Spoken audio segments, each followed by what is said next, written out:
සුබ දවසක් කියලා සියලුම දෙනාට. ඉතින් අදත් අපි එකතු වෙලා ඉන්නවා අලුත් වීඩියෝ එකකින්. අද අපි කතා කරන්න යන විශේෂ මාතෘකාවක් ගැන. ඒ කියන්නේ හැමෝම අහනවනේ මේ රිසර්ච් ගැන. රිසර්ච් එකක් කරන්නේ කොහොමද? මොනවද මේ රිසර්ච් මෙතඩොලොජි කියලා කියන්නේ? ඉතින් පරීක්ෂණයක් කියලා කියන්නේ මේ රිසර්ච් එකක් කියන කරන්නේ පරීක්ෂණයට මාතෘකාවක් හොයාගන්නේ කොහොමද? ඒ කියන්නේ රිසර්ච් ටොපික් එකක් හොයාගන්නේ කොහොමද? ඉතින් ගොඩාක් ප්‍රශ්න අපේ අන්ඩර්ග්‍රැජුවේට්ලට එහෙම නැත්නම් රිසර්ච් එකක් කරන්න කැමතින් ඉන්න අයට තියෙනවා. ඉතින් ගොඩක් අය මගෙන් අහන ප්‍රශ්නයක් මේ ටොපික් එකක් තෝරගන්නේ කොහොමද කියලා. ඉතින් මේ වීඩියෝ සීරීස් එකෙන් ඔයාලට ඉගෙන ගන්න පුළුවන් රිසර්ච් මෙතඩොලොජි සරලව. ඉතින් මේ පරීක්ෂණ සම්බන්ධව පරීක්ෂණ කරන්නේ කොහොමද? ටොපික් එකක් හොයාගන්නේ කොහොමද? මෙන්න මේ වගේ වීඩියෝ සීරීස් එකක් අපි අරගෙන ඉන්නේ. ඉතින් අද ඉඳලා ඔයාලට පුළුවන් මේ වීඩියෝ සීරීස් එකෙන් සරලව ඉගෙන ගන්න පරීක්ෂණයක් කියන්නේ මොකද්ද?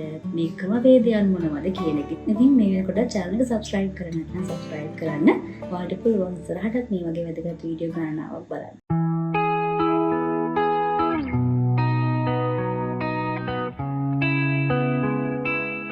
ඉතින් රිසර්ච් එකක් කියලා කියන්නේ පරීක්ෂණයක්. දැන් පරීක්ෂණයක් කියන වචනේ හැමෝම ගොඩක් අය වයි කොහොමද මේ පරීක්ෂණයක් කරන්නේ? ලැබ් එකක් ඇතුලේ සුදු කෝට් එකක් ඇතුලේ මේකද මේ පරීක්ෂණයක් කරනවා කියලා කියන්නේ කියන එක. ඉතින් රිසර්ච් එකක් කියන එක හරි ඉන්ටරෙස්ටිං දෙයක්. හැබැයි මේක හරියට පිළිවෙලට සරලව කරොත් කියන්නේ හරි විද්‍යාත්මක ක්‍රමවේදයකට අනුව Tamanට කැමති මාතෘකාවක් ඔස්සේ ඒ කියන්නේ තමයි සබ්ජෙක්ට් එකට සම්බන්ධ හැබැයි Taman ඉන්ටරෙස්ට් ඒරියා එකකින් මේ රිසර්ච් එක කරනවා නම් ඇත්තටම අන්ඩර්ග්‍රැජුවේට් කෙනෙකුට රිසර්ච් එකක් කියලා කියන්නේ ලොකු අමාරු දෙයක් නෙමෙයි. හැබැයි අන්ඩර්ග්‍රැජුවේට්ලට ගොඩක්ම තියෙන ප්‍රශ්නේ තමයි හරියට රිසර්ච් ඉන්ටරෙස්ට් ඒරියා එක Tamanට අඳුන ගන්න බැරි වීම. තමන්ට සමහරට සපුරා ගන්න බැරි තමන්ට ළඟා විය නොහැකි ලොකු ඒරියා එකක් අරගෙන මේ ඒරියා එක ඇතුළේ රිසර්ච් එක කම්ප්ලීට් කරගන්න බැරි වෙන එක ලොකු ප්‍රශ්නයක් වෙලා තියෙනවා. ඇත්තටම රිසර්ච් කියන වචනේ ගත්තොත් අපි දැන් බලනකොට රිසර්ච් පරීක්ෂණ රිසර්ච් කියන වචනේ ගත්තට පස්සේ ඒකේ තියෙනවා ප්‍රිෆික්ස් එකක් රිසර්ච්. ඉතින් මෙතෙන්දී අපි කරන්නේ search again and again. නැවත නැවත සොයා බැලීමක් තමයි මේ රිසර්ච් එකකින් කරන්නේ. ඇත්තටම මොනවද අපි මේ සර්ච් කරන්නේ? අපි හරියට බලද්දී මේ සොයාගෙන යන knowledge එක අපි මේ knowledge එක සොයාගෙන යෑමක් තමයි රිසර්ච් එකෙන් අපි කරගෙන යන්නේ. ඒකත් එක්කම රිසර්ච් ගැන කතා කරනකොට ක්‍රමවේදයන් ගණනාවක් තියෙනවා. ඒ වගේම තමයි රිසර්ච් එක කරන්නේ මේක විද්‍යාත්මක ක්‍රමවේදයකට සිස්ටමැටික් අප්‍රෝච් එකකට මේ අපි රිසර්ච් වර්ග ගැන කතා කරනකොට ඒකෙත් ගොඩක් අපිට වර්ග හොයාගන්න පුළුවන්. qualitative researches, quantitative researches, deductive research, inductive researches, fundamental research ඒත් එක්කම තියෙන applied research වල රිසර්ච් එකේ ගණනාවක් හොයාගන්න පුළුවන්. හැබැයි කොහොම වුණත් රිසර්ච් එකක් කියනකොට මේ ලෝකේ දැනටම පවතින දෙයක් නම් අපි හොයන්න යන්නේ රිසර්ච් එකක් වෙන්නේ නැහැ. මම කලින් සඳහන් කරා search again and again. ඒකට කලින් තියෙන දෙයක් නම් මේ විදිහට ලෝකේ තියෙන දෙයක් නම් රිසර්ච් එක බවට පත් වෙන්නේ නැහැ. අපි දෙයක් සොයා ගන්න ඕනේ. ඒ කියන්නේ අපි අලුත් දෙයක් හොයා ගන්න ඕනේ. රිසර්ච් එකක් කරනවා නම් අඩුම තරමේ මාස දෙකක්වත් මකට මහන්සියට ටොපික් එකක් හොයාගන්න ඕන. තමන්ගේ සබ්ජෙක්ට් ඒරියා එකට ගැලපෙන්න යුතුයි. තමන් ඉන්ටරෙස්ට් පොයින්ට් එකක් වේ යුතුයි.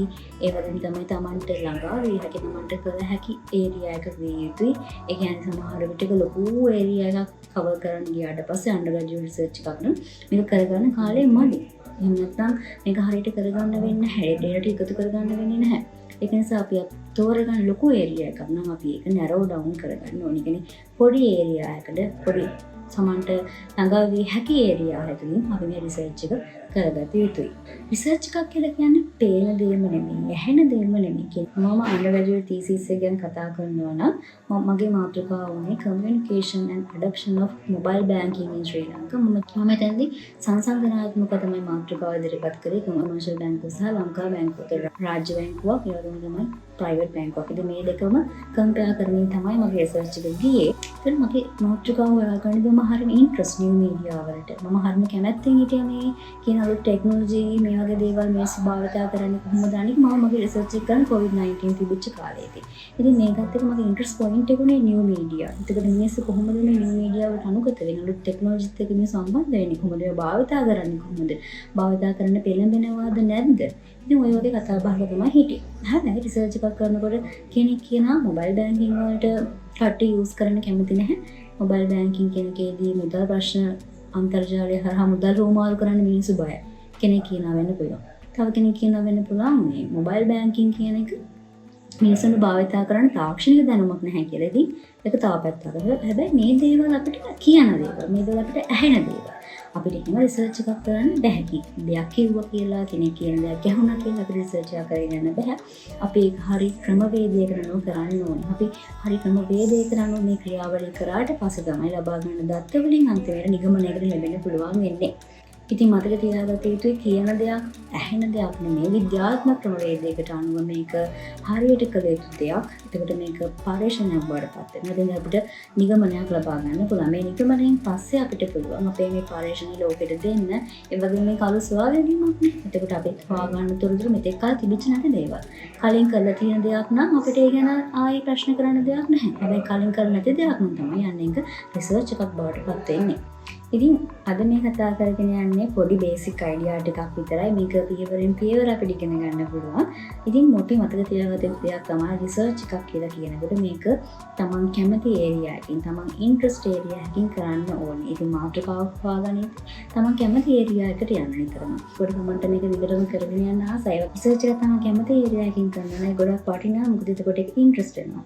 තමන් හරි කැමැත්තෙන් තමයි පරීක්ෂණයට එකතු වෙන්නේ. ඉතින් ඒකත් එක්කම රිසර්ච් එකක් කරද්දී මම අර කලින් කිව්ව උදාහරණයක් ගත්තොත් අලුත් දෙයක් අපි හොයාගත යුතුයි. ඒක වෙන දෙයක් නෙමෙයි. අලුත් දෙයක් අපි හොයාගත යුතුයි. ඒක තමයි අපේ සබ්ජෙක්ට් එකට ගැලපෙන්න ඕනේ. සබ්ජෙක්ට් එකට ගැලපෙන්නේ නැත්නම් එතන ප්‍රශ්නයක් තියෙනවා. මම අර කලින් කිව්ව මම කැමති New media, technology, digital media වගේ දේවල් වලට. ඉතින් මේ කියන මාතෘකා කමියුනිකේෂන් කියන එකත් එක්ක සම්බන්ධ කරගෙන මගේ රිසර්ච් එක මම කරගෙන ගියේ. ඉතින් තමන් කැමති ඒරියා එකක් තියෙනවා. තමන් කැමති ඇඩ්වර්ටයිසින්ග් ද, තමන් කැමති පබ්ලික් රිලේෂන් ද, නැත්නම් තමන් කැමති වෙන්නේ ෆොටෝග්‍රැෆි වගේ සබ්ජෙක්ට් එකකටද, සිනමාවටද, එහෙම නැත්නම් රේඩියෝ මීඩියා වලටද, තමන් කැමති සබ්ජෙක්ට් එකක ආශ්‍රයෙන් මේක කරගෙන යීමේ හැකියාවක් තියෙනවා. මම දැන් කතා කරේ මට සම්බන්ධ විෂයන් එක. හැබැයි තව කෙනෙකුට මේක බිස්නස් ඇඩ්මිනිස්ට්‍රේෂන් වෙන්න පුළුවන්, හියුමන් රිසෝස් මැනේජ්මන්ට් වෙන්න පුළුවන්. ඒ වගේ තමන්ට ඉන්ට්‍රස්ට් ඒරියා එකකින් මේක කරගෙන යන්න පුළුවන්. ඉතින් තමන් රිසර්ච් එකක් පටන් ගන්නදී තමන්ට කම්ප්ලීට් කරගන්න පුළුවන් ඒරියා එකක්, ඩාග් ලොකු ඒරියා එකක් නෙමෙයි. තමන්ට කවර් කරගන්න පුළුවන් ඒරියා එකක් අපි මේක කරන්න ඕනේ. ඒ වගේම තමයි අපි නිතරම රිසර්ච් එකට අලුත් දෙයක් හොයන්න යන්නේ. ඒ නිසා ලිටරචර් රිවිව් කියන්නේ ප්‍රී ලිටරචර් රිවිව් එකක් කරගෙන යන්න ඕනේ. සාහිත්‍ය විමර්ශනය පොඩ්ඩක් කරගෙන යන්න ඕනේ. මොකද මේ මාතෘකාව කලින් කරලා තියෙනවද, මොනවද මේ සම්බන්ධව හොයාගෙන තියෙන්නේ. දැන් තමන්ගේ ඉතින් මාතෘකා කීපයක් තියෙනවා කියන්නකෝ. මේ වගේ මාතෘකා තියෙනවා නම් චුට්ටක් අපි හොයලා බලන්න ඕනේ. ප්‍රී ස්ටඩි එකක් කරලා මොනවද මේ සම්බන්ධව හොයාගෙන දෙන්නට මම මේ තෝරගත් මාතෘකාව කරලා තියෙනවා. ඒකට ඒකින් ආපු නිගමන මොනවද? මෙහෙම නිගමන තියෙනවා නම් මම නැවතත් මේ රිසර්ච් එක කරලා වැඩක් නැහැනේ. ඉතින් මේ දේවල් එක පොඩි ප්‍රී ලිටරචර් රිවිව් එකක් කරන එකත් ඇත්තටම වැදගත් වෙනවා. සාමාන්‍ය ටොපික් එකක් හොයලා ලොකු කාලයක් අපි ගත කරනවා. ටොපික් එකක් හොයලා හරි මාතෘකාවකට පරීක්ෂණය කරගෙන යන සුපර්වයිසින් අපිට ඇඩ්වයිස් ගන්න වෙනවා. ඉතින් මේ දේවල් සම්බන්ධ කරගෙන තමන් මේ රිසර්ච් ඒරියා එකට එන්න. මම මේ රිසර්ච් කියන එකට ආස වෙන්නේ. එතකොට තමන්ට මේ හරි අයිඩියා එකකින් මේක කරන්න පුළුවන් නම් පරීක්ෂණයක් කියලා කියන අමාරු දෙයක් නෙමෙයි. අද ඉඳලා පටන් ගන්න මේ රිසර්ච් සීරීස් එකට මාත් එක්ක සම්බන්ධ වෙන්න. ඉතින් ආයෙ මතක් කරන්න channel එක subscribe කරලා නැත්නම් subscribe කරන්න. ඉස්සරහටත් මේ වගේ වටිනා වීඩියෝ ගන්නවා ඔයාලට බලන්න හැකියාව තියෙනවා.